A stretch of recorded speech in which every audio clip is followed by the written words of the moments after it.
Ma'am मी जवळपास 1 वर्षानंतर facial केला तुमचं ग्रेट. सेशन जॉईन केल्यापासून मी फेशियल केलंच नव्हतं ऍक्च्युली. येस. आणि आज केलं फेशियल म्हणजे तुमच्या थ्रूच. आणि मेन म्हणजे मॅम आता आपण जे मसाज सेशन घ्यायचो ते पण मी वॉटरनीच केलेलं आहे. आज आपण जे घेतलं ऍक्च्युली ते फेशियल मला वाटलं. मला फेशियलची गरजच वाटली नाही 1 year.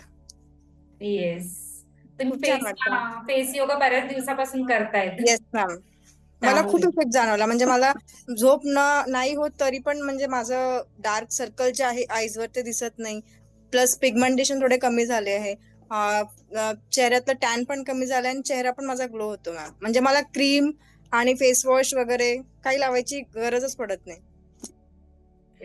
Thank you so much ma'am. Thank you so great much ma'am. Experience. आणि आणि खरं म्हणजे मी तुम्हाला हे सांगेल की प्रेग्नेन्सी नंतर तुमच्यामधला हा जो ग्लो आहे ना तो खरंच खूप छान आहे. कारण मी बऱ्याच खूप लेडीजला पाहते प्रेग्नेन्सी नंतर त्यांच्या चेहऱ्यावर असा ग्लो कोणावरच मी आजपर्यंत पाहिलेला नाही कोणाच्या चेहऱ्यामध्ये. प्रेग्नेन्सी थँक्यू मध्ये मॅम. ग्लो असतो बट प्रेग्नेन्सी नंतर नसतो. Great. Thank you ma'am. Thank you so much ma'am. आणि तुम्ही खूप कन्सिस्टंट आहात त्यामुळे हे चेंजेस तुमच्यामध्ये ऑब्वियस आहेत लिटरली.